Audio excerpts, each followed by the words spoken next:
À vous les marmottes! Rediffusion d'un extrait de l'émission du 23 janvier 2016. À vous les marmottes! Avec Véronique Geffroy du château de Fougeray. Et on est de retour dans les studios, tout va bien, notre invité est là, Véronique Geffroy, bonjour d'être parmi nous. Bonjour. Bonjour d'être parmi nous, je dis n'importe quoi. Ça y est, je suis envoûté, vous avez ramené... Vous êtes possédé. Merci, oui, ça c'est sûr, mais c'était avant. Merci d'être parmi nous, vous venez nous présenter le château de Fougeray, oui. Vous présentez aussi, on va vous poser plusieurs questions avec mon ami Jo qui est là. Déjà, où se trouve le château de Fougeray? Alors, le château de Fougeray se trouve sur la commune de Caux, donc dans le sud de Vienne. Oui, ils disent Kio, les gens. Dit Kio. Ouais, c'est vrai, ouais. Alors, Caux, c'est sud de Vienne, juste Eh bien, juste à côté, avant l'île Jourdain, on va dire. Ouais, c'est ça, ouais. D'accord. C'est un château dont vous avez acquis la propriété par quel moyen? Un emprunt bancaire. Un emprunt. C'est tout. C'est à la fois compliqué, à la fois simple. Voilà, quoi. Je suis pas une héritière, moi. Un coup de foudre pour l'endroit? Ah oui, un vrai coup de foudre. Et puis la passion aussi des vieilles pierres, des châteaux. Et puis un projet aussi qui me taraudait depuis des années. Hein. Ouais. Je dois avouer aussi, je connais votre château pour y avoir été il y a...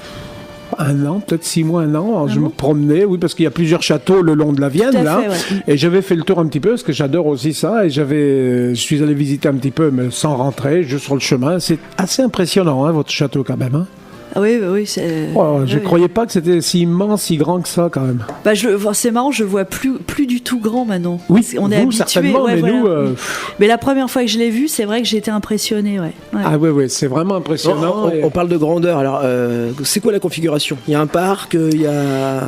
En fait, il y a 10 hectares de parc, donc c'est pas un parc... Oui, quand même, oui. Ah ouais, voyez, voilà où j'allais dire, c'est pas énorme, mais... Ah bah si.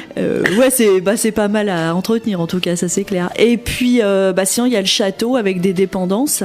Si vous voulez, nous, la première fois qu'on l'a vu, par contre, on a été complètement, alors là, pour le coup, envoûtés, parce que, franchement, c'était dans un état catastrophique, quoi.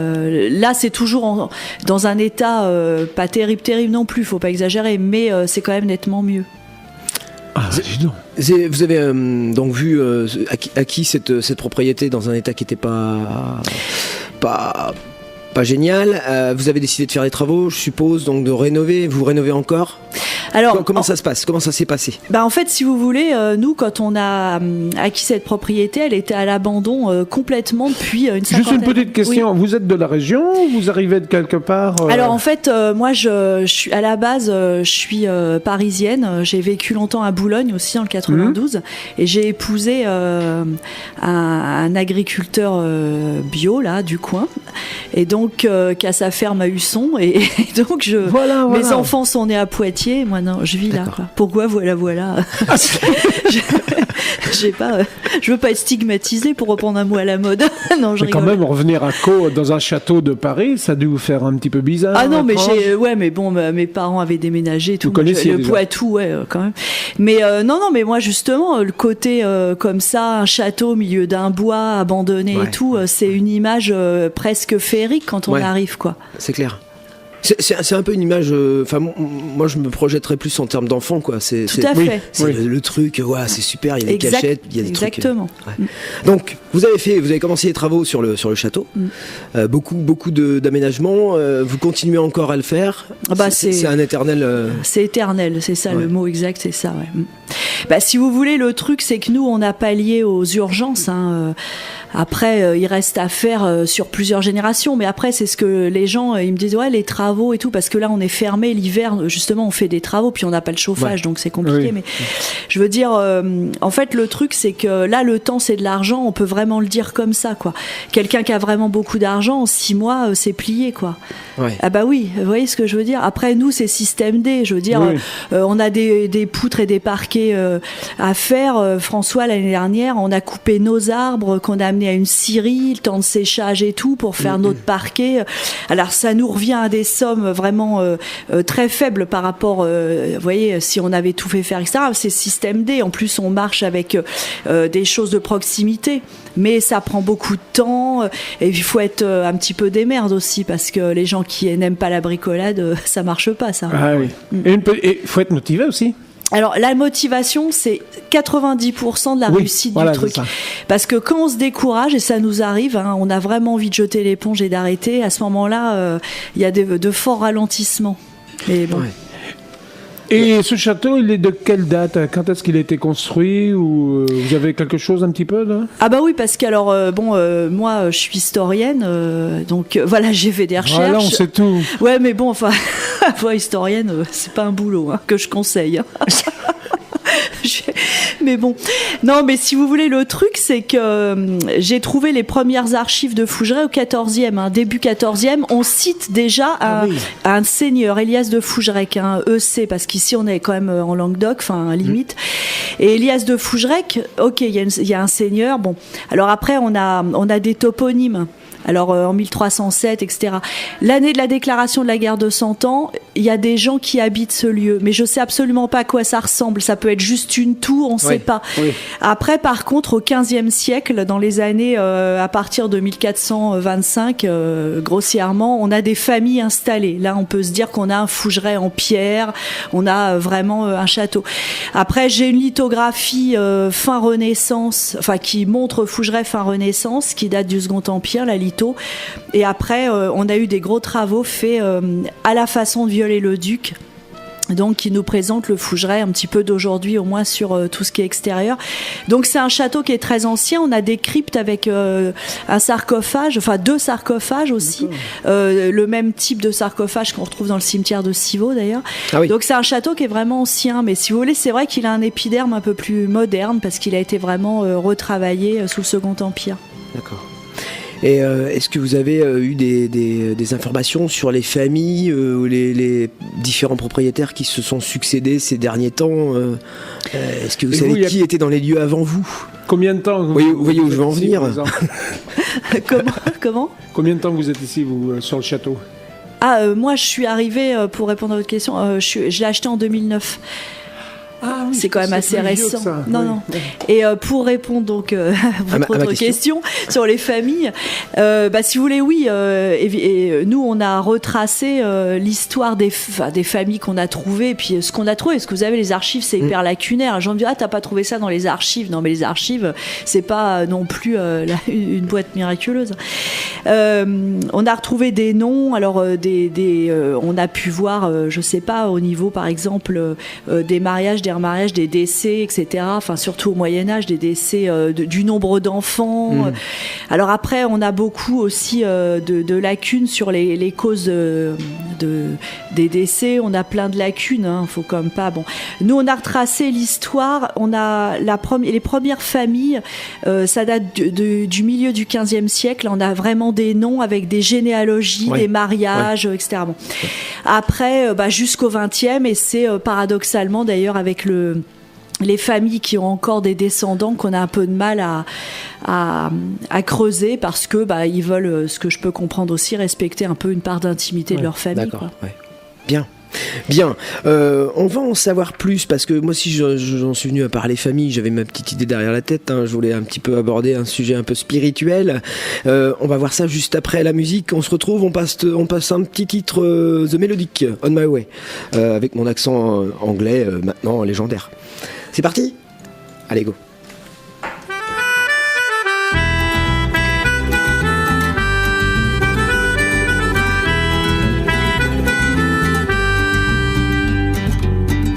Found an open door. I'm on my way. And think of love once more. I'm on my way. Precious time on your own. See more than you care to say. And the mist falls away. I'm on my way. At times I've tried to feel. I'm on my way. With the thoughts I try to steal. I'm on my way. Left forgotten like your love. Choices I am made of when the push comes to shove. I'm on my way.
Et on se retrouve en direct dans l'émission Debout les Marmottes de 10h à midi tous les samedis. Et on retrouve également Véronique Geffroy qui est venue nous voir ce matin pour nous présenter le château de Fougeray. Merci d'être parmi nous. On était en train de discuter tout à l'heure des familles qui s'étaient succédées dans le château. Et puis, on sait donc que le château est connu pour ses fantômes. Et moi, j'ai vu sur votre site internet que c'était pas forcément un critère de visite. C'est-à-dire que les gens qui cherchaient des fantômes, c'était pas forcément là qu'il fallait qu'ils aillent. En gros, c'est pas un lieu de recherche, je suppose. Si vous voulez, ça devient très compliqué à gérer tout ça, parce que c'est vrai que nous, on a eu vraiment des gens qui étaient dans la recherche, donc qui sont venus, qui ont constaté quand même des choses, parce qu'on a des gens comme les gens de l'IFRES qui sont venus qui ont mis au point une cabine, une cellule exprès pour photographier des entités. On a eu des résultats hallucinants. Donc c'est vrai que moi, ça m'intéresse, la curiosité intellectuelle. Je reçois beaucoup de gens comme ça. Après, sur mon site, j'ai un peu mis des garde-fous. J'essaie aussi de décourager les gens qui s'imaginent que Fougeray, c'est un parc d'attractions, que c'est un train fantôme, qui vont venir, parce que j'ai des gens comme ça, qui vont venir, qui vont pousser la porte et qui vont croire qu'il va se passer des trucs improbables. Moi, j'essaie de les calmer, de les canaliser pour leur expliquer que c'est bien plus compliqué et subtil que ça. Et puis parce que j'ai eu aussi des gentils dingues, j'ai jamais eu de vrais problèmes, mais j'ai eu des gens qui à minuit avaient décidé de faire des incantations dans le parc, qui voulaient égorger des poulets, qui couraient à poil avec des capes noires partout. Donc moi maintenant terminé quoi, je veux dire j'essaie aussi de cadrer tout ça quoi. Ouais, alors, est-ce que à part de ces gens-là, est-ce que vous avez peur de temps en temps, vous? Si vous voulez, moi j'ai pas peur de ces gens-là. Ils font plutôt rire. Mais je veux dire, à Fougeray, quoi qu'on en dise, l'ambiance, elle est vraiment spéciale. Et moi, je sais que sincèrement, je me suis vraiment fait peur. Oui, je veux dire, ça m'arrive pas. Je vis pas dans la terreur chez moi. Faut pas exagérer. Mais je veux dire, il y a eu des situations où. Éventuellement, qu'est-ce qui peut se passer, quoi? Pour avoir peur quand même quelque part. Alors, ce qui se passe le plus régulièrement, je sais que ça va vous paraître mais complètement dingue, c'est des voix. Alors je suis pas comme Jeanne d'Arc, je suis pas zinzin, puisque ces voix on a pu les enregistrer. Donc là on a objectivé le phénomène quoi. Et je suis pas la seule à les entendre, fort heureusement aussi. Mais c'est entendre des voix, entendre des conversations, des rires, des choses comme ça, ou des voix qui vous interpellent, qui vous font ouh pendant que vous êtes en train de passer l'aspirateur ou des trucs comme ça. Et je peux vous dire oui mais je vous jure. Tout, là. C'est pour ça que je ne passe jamais l'aspirateur moi. Vous avez peur d'être interpellé. Mais non, on a eu vraiment. Alors, c'est vrai que moi, au début, j'ai hésité d'en parler. Au niveau familial, d'ailleurs, quand on est arrivé en mars 2009, ça s'est déclenché assez rapidement. Ça faisait 15 jours qu'on avait le château. Déjà, on était mal à l'aise quand on y allait.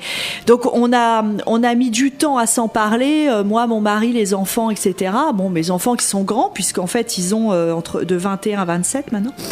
Mais si vous voulez. Après, petit à petit, on a commencé à se dire ouais, mais c'est quoi ce bazar? Et t'as vu, il y a eu ça, machin et tout. Puis c'est comme ça que on a décidé de pousser plus loin. Malgré tout ça, qu'est-ce qui vous plaît dans ces situations? Est-ce que ce côté spiritueux, le spiritisme vous interpelle? Est-ce que vous pratiquez? Est-ce que vous aimez Alors, ce côté? Si vous voulez, c'est vrai que ce qui me plaît, c'est ce qui m'interpelle. Parce que c'est pas que ça me plaît d'avoir peur.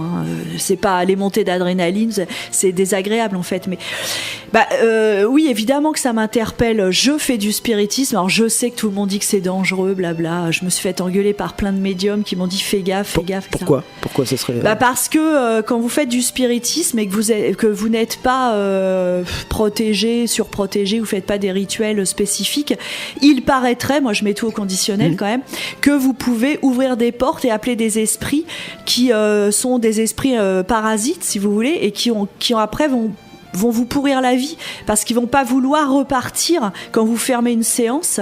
Vous savez pas vraiment si vous la fermez ou si finalement l'esprit est toujours là et va vous coller, vous pourrir la vie, etc. Donc moi je fais du spiritisme, on fait tourner les guéridons assez régulièrement à Fougeray. Très franchement, moi j'ai fait ça devant des gens très très sceptiques, c'est quand même impressionnant. Enfin, je veux dire, il n'y a pas de cachotterie, rien. Il y a BFM TV qui était venu, ils pensaient qu'on faisait n'importe quoi. Ils ont mis une caméra au niveau de mes pieds, ils surveillaient mes mains, ils surveillaient tout. Enfin, je veux dire, il n'y a pas de gruge possible. Mais c'est vrai qu'on a eu des réponses comme ça complètement dingues. C'est-à-dire on pose des questions sur des familles, sur des faits historiques à Fougeray. On a des réponses et on les vérifie des fois dans les archives 6 mois plus tard, quoi. Parce qu'après il faut la trouver, hein, la réponse qui corrobore.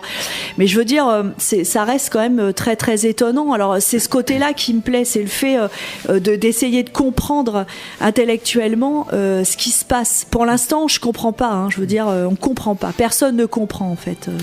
Vous dites que vous avez des réponses, mais de quelle manière se manifestent ces réponses? Vous faites Alors il y a plusieurs choses. Par exemple, quand on fait du guéridon ou du spiritisme avec le Ouija, les lettres, etc. Oui. On peut avoir, on a des phrases avec des dates, etc. Quand on pose des questions précises. On a aussi fait appel à des médiums clairaudientes. Alors là, les clairaudients et clairaudientes, c'est des gens en fait qui arrivent à ce qu'ils disent ouvrir leurs canaux et entendre des voix. De gens, avoir des conversations avec les morts en fait. Donc là on a eu vraiment des réponses super précises. Alors là vraiment j'étais effarée moi-même parce que de voir après que ça coïncidait, c'est vraiment très étonnant. Alors ça c'est les 2 moyens en fait qu'on a pour communiquer avec les esprits. D'accord. Vous recevez aussi des gens qui... on en a parlé un petit peu tout à l'heure, mais des experts qui cherchent, qui chassent le fantôme, on va dire, qui chassent, ou qui essayent de les trouver, en fait. C'est pas une chasse à mort. Oui, non. C'est déjà fait, de toute façon. Donc. Ouais, c'est clair. Si vous voulez, on reçoit beaucoup de groupes, souvent c'est des associations d'ailleurs, qui viennent pour avec des caméras, des appareils pour enregistrer, etc., des caméras, des night shots, infrarouges, etc., pour justement choper la preuve ultime qui va faire que quoi. Mais ça c'est très compliqué parce que alors on reçoit des privés qui s'équipent parce que je veux dire il n'y a pas non plus que les associations des associations dont certaines qui viennent de loin parce qu'on a eu des associations américaines qui venaient de Californie, etc. On a beaucoup de curieux, des individuels aussi qui viennent comme ça. Après cette histoire de preuves, moi je sais que j'en parle souvent avec eux.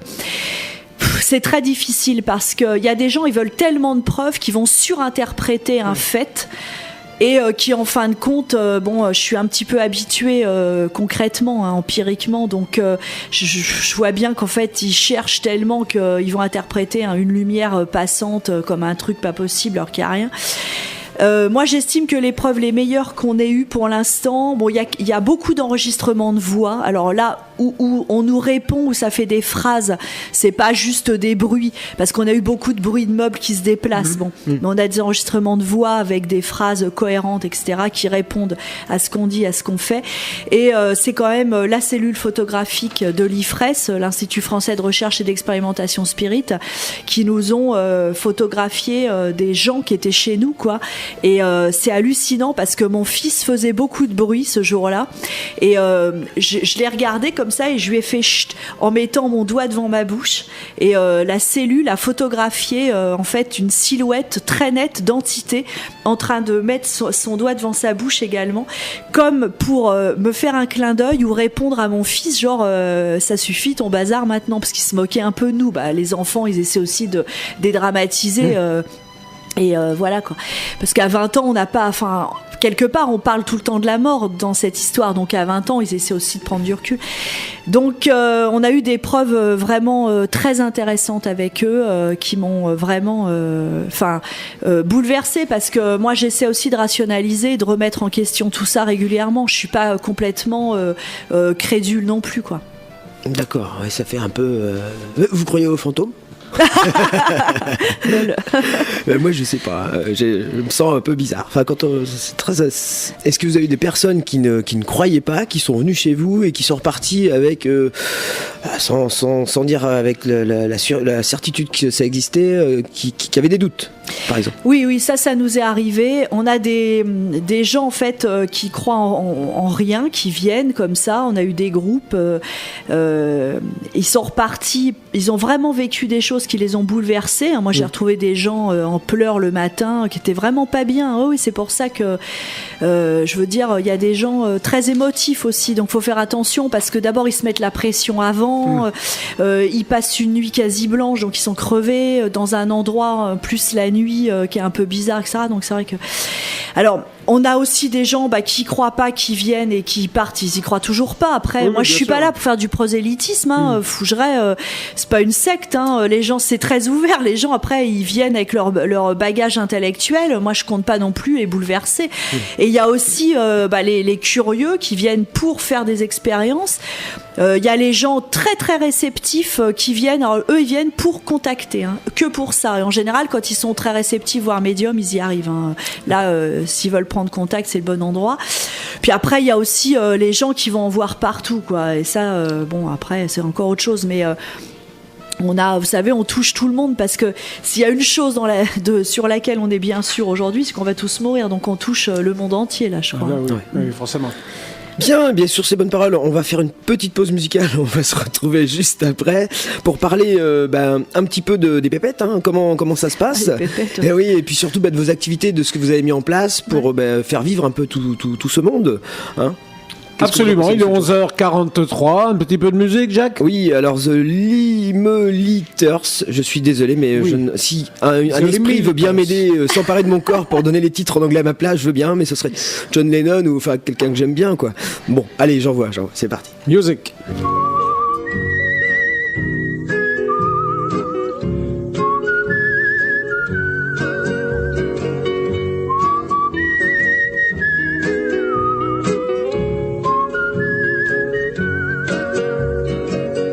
Times are getting hard, boys. Money's getting scarce. Times don't get no better, boys. Gonna leave this place. Take my true love by her hand. Lead her through the town. Say goodbye to everyone. Goodbye to everyone. Had a job a year ago. Had a little home. Now I've got no place to go. Guess I'll have to roam. Take my true love by her hand.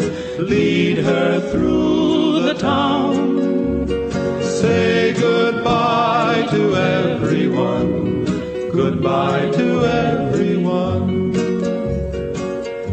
Every wind that blows, boys. Every wind that blows carries me to some new place. Heaven only knows. Take my true love by her hand. Lead her through the town. Say goodbye to everyone. Goodbye to everyone. Times are getting hard, boys. Money's getting scarce. Times don't get no better, boys. Gonna leave this place. Take my true love by her hand. Lead her through the town. Say goodbye to everyone. Goodbye to everyone. Take my true love by her hand. Lead her through the town. Say goodbye to everyone. Goodbye to everyone. Say goodbye to everyone. Goodbye to everyone. Eh bien, 11h46, toujours avec Véronique Geffroy. Nous parlons du château De Fougeray. De Fougeray, voilà. J'étais perdu. Et c'est vrai Non, qu'on j'avais un a chat beaucoup, dans on a la beaucoup de gorge. châteaux alentours, mais On ils est un ne sont petit pas peu tous perdu, comme hein. celui-ci, qui est quand même assez particulier. Voilà, Monsieur Jack, donc avec Monsieur Jack, Véronique Geoffroy. Donc parlons un petit peu de ce château. Oui, alors là, on a fait un peu le tour au niveau du domaine tout à l'heure. On a parlé un peu des fantômes. Et puis aujourd'hui, moi, je voulais vous poser la question de savoir comment vous faites avec un château qui coûte cher. Comment vous avez fait pour trouver des activités, pour avoir des clients, parce qu'il faut que ça devienne forcément un endroit où les gens peuvent aller, mais que vous récupériez quelque chose, quoi, pour pouvoir entretenir. Alors ça, c'est vrai que c'est le problème, parce que un château, ça coûte cher. Enfin, à l'achat encore, c'est pas vraiment l'achat, parce que c'est surtout l'entretien après. À l'achat aussi, mais je veux dire, y a des châteaux qui valent le prix d'une grosse maison, quoi. En fait, c'est assez marrant, si on peut dire, parce que quand moi je l'ai acheté, bon, on a fait un emprunt bancaire, ça c'est clair, et on savait comment. Qu'est-ce que disent les banques quand vous venez et vous dites ouais, je vais acheter un château? Qu'est-ce qu'ils vous disent? Alors, ça a été super long. J'ai mis, franchement, ma banque m'a dit bonjour madame, au revoir madame. J'ai mis 1 an et demi. J'ai mis vachement longtemps à trouver. Ça a été vraiment super compliqué. J'ai eu mon emprunt. 1 an après, j'ai demandé un réaménagement de cet emprunt. Et quand je suis arrivée à la banque, ils m'ont tendu la Nouvelle République, un article qui titrait Fougeray château hanté pour un point d'interrogation, et ils m'ont dit mais si on avait su, on vous aurait jamais prêté. J'ai trouvé ça hallucinant, je vous jure que c'est vrai. D'accord. Comme quoi en fait culturellement ça veut dire que c'est pas bien, quoi. Une maison hantée, c'est l'image d'Amityville, c'est tout le temps un truc délétère, quoi. C'est super rassurant. Ouais, voilà, c'est ça. Ouais.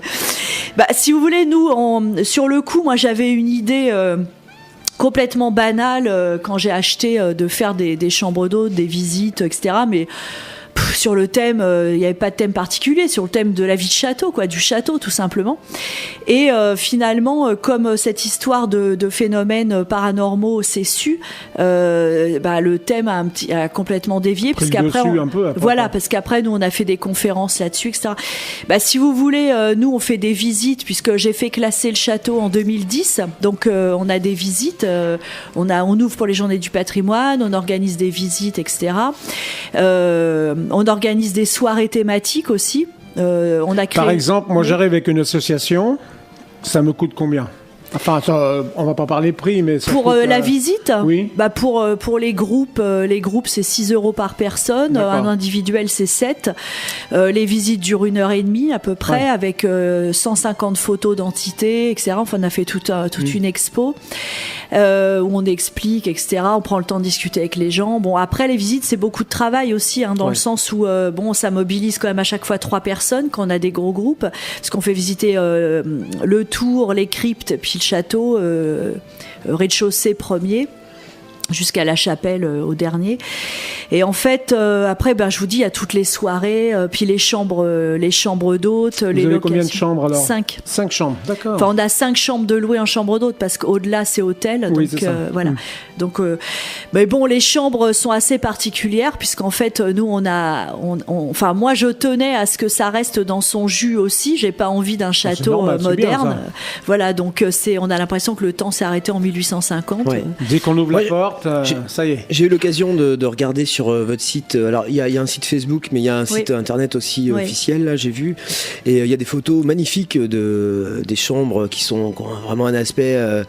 Ça fait presque peur, quoi. C'est non, mais c'est vrai. Enfin, je veux pas dire mal en disant ça, mais elles ont vraiment, voilà, quoi. On se sent vraiment dans une ambiance. Puis les photos sont magnifiques en plus. Je sais pas qui les a faites, mais elles sont très belles. Allez les voir parce que vous verrez, vous comprendrez ce que je veux dire. Mais il y a des ambiances de décors de films, en fait, des films qui font peur, quoi. Voilà. Ah ouais. Voilà. Je trouve. Mais c'est bien. C'est vraiment ce que je pense les gens quand ils vont là-bas recherchent, quoi. Cette atmosphère un peu pesante. Et dans un avenir proche ou lointain, c'est quoi vos projets alors? pouvoir déjà continuer la restauration, dans les urgences, continuer dans les urgences, parce que on n'a pas fini de pallier. Là, on est en train de terminer une tour de guet qui est en train de s'écrouler joyeusement. Là, c'était vraiment une extremis. Là, on l'a échafaudé, etc. Pour refaire tous les créneaux. Enfin, il y a un travail assez impressionnant. On a plein de boulot.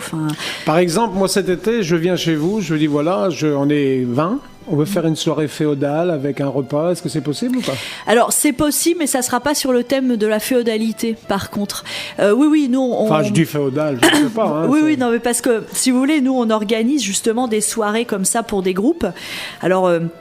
on leur fait visite, après apéro, repas, et moi je demande à un ou une médium de venir pour terminer la soirée avec les gens en petits groupes. Alors ça, les gens adorent ça parce qu'ils ont un médium pour eux. Alors, ils ont déjà visité le château. Et ils ont déjà visité le château. Alors, ils refont une visite avec le médium, avec des instruments qui détectent, en fait, qui aident à détecter les entités. Donc, ça change le champ magnétique. D'accord. Et ils ont après des consultations avec le médium, etc. Donc, oui, on fait ça, mais plus sur le thème de tout ce qui est spiritisme au 19e siècle, etc. Toute cette vague spirit, quoi. Parce que c'est pas très féodal, même à l'intérieur, Fougeray, c'est vraiment, c'est plutôt pour jouer au Cluedo géant, si vous voulez, voyez. D'ailleurs, sur les photos dont je parle, je me suis mal exprimé parce qu'il y a un esprit là depuis tout à l'heure qui m'empêche de trouver mes mots.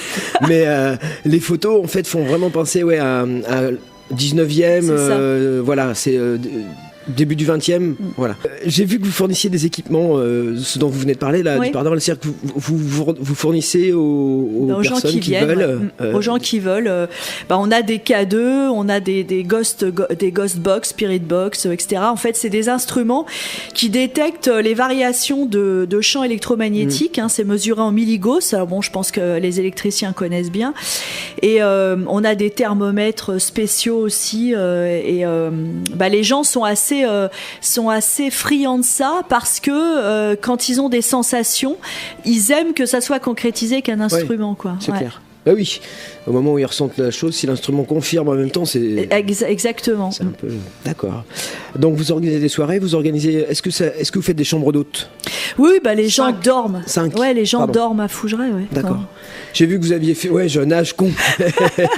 Vous le perturbez. Je m'excuse, mais ce garçon est très perturbé aujourd'hui. Je suis très perturbé. Vous avez reçu des équipes télé, des équipes radio. Comment ça se passe quand ces gens y viennent ? Est-ce que c'est... Ça s'est passé très bien avec certaines, moins bien avec d'autres. On a eu des équipes, on a eu des PVE, de la TCI, on faisait de la transcommunication instrumentale. Si vous voulez, on enregistrait devant eux, on met des enregistreurs pour essayer d'avoir des voix justement de l'au-delà. Et puis on a une équipe d'une chaîne très célèbre qui appartient à un maçon, pour ne pas la nommer. D'accord, où on a une voix d'outre-tombe qui disent qu'est-ce que c'est que ces gens-là, j'en veux pas. Et on a été très étonnés parce que depuis le début, c'était bizarre, l'ambiance était bizarre avec eux. Ils étaient très moqueurs, en fait. D'accord. Et on a eu des équipes télé super extraordinaires qui vraiment croyaient à tout ça et qu'on jouait le jeu la nuit avec nous et on a fait des... Vous savez, tout ce qui est média, quand on s'y prête, on prend forcément des risques. Alors, ça se passe bien selon les gens, je dirais. Oui, c'est-à-dire que les personnes qui sont plutôt d'accord avec le principe et qui acceptent, qui viennent pas là pour rigoler ou pour se moquer, sont plutôt bien acceptés par les esprits. Je veux dire, si vous n'avez pas des esprits méchants... c'est exactement ce qui se passe. Il y a des gens qui sont bien acceptés. Ça veut pas dire si on est crédule, on est bien accepté, si on est un vrai scientifique pur et dur. Non, c'est une ouverture d'esprit, c'est tout. Je veux dire, on a notamment une cliente un jour qui se moquait et qui s'est fait griffer. Elle est partie complètement perturbée en pleine nuit. Elle a eu très très peur. Je veux dire, moi je pense que à partir du moment où on croit aux fantômes, il faut les respecter parce qu'en fait c'est des gens qui ont gardé des traits de caractère de vivants de nous, quoi, tout simplement. Malheureusement, Monsieur Jack, c'est bientôt la fin. Oui, mais on va passer une toute petite musique. On se retrouve juste après. Et après, on fera un petit peu de promotion pour votre site. Et votre site, Facebook. Pour qu'on vous retrouve. Merci. Allez, musique. Je vous dis pas ce que c'est.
Alors, monsieur Joe vient de faire un 360 degrés avec sa tête.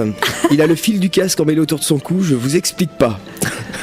Eh bien, il est bientôt 12h et malheureusement, toutes les bonnes choses ont une fin. Alors avant de se quitter quand même, Véronique Geffroy, on va prendre vos coordonnées quand même pour que vous puissiez nous dire où est-ce que on peut vous contacter, comment on vient chez vous, comment on vous aide à réparer votre château. En venant avec des sacs de chaux. Oui, aussi. Non, j'ai vu qu'il y avait une association qui s'était créée. Absolument. Ouais. Alors l'association, elle est vraiment super active, elle m'aide énormément et il y a une super ambiance et donc voilà.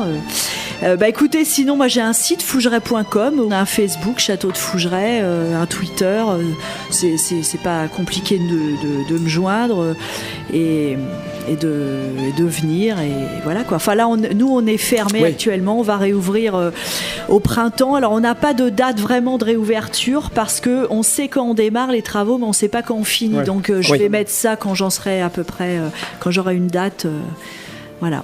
Bon, c'est très bien. J'ai juste vu là, on en parlait tout à l'heure quand vous êtes arrivé sur le règlement, parce qu'il y a un règlement quand même intérieur.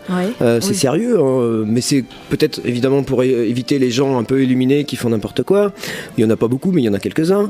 Et j'ai vu sur le premier mot du règlement, c'est quand même, c'est pas pour rire. Hein, c'est vous prévenez que les femmes enceintes et les personnes cardiaques, attention quoi. Ça peut être dangereux. Oui, parce qu'on a vraiment eu des gens très émotifs et des gens style Pascal le grand frère, des éduxpés de 120 kilos, pas des gens qu'on aurait soupçonné d'avoir peur, faire des crises de panique, etc. C'est pas forcément une petite nénette qui va se mettre à pleurer, mais on a eu de tout et moi je fais attention à ça. Et bon, les femmes enceintes et les gens cardiaques, pour moi c'était un peu une évidence. Ils peuvent venir dans la journée visiter, tout ça, il n'y a pas de souci, mais après de là faire des soirées spirit avec un médium, je suis un petit peu plus dubitative. Donc c'est c'est pas vraiment une plaisanterie, quoi. Non, Enfin, non, c'est non. ce que je voulais souligner. C'est vraiment pour les personnes qui sont intéressées, mais c'est pas forcément de la rigolade, quoi. Voilà. Eh bien, encore mille merci Bah, d'être merci venu d'avoir nous ajouté. rejoindre, de nous expliquer un petit peu tout cela.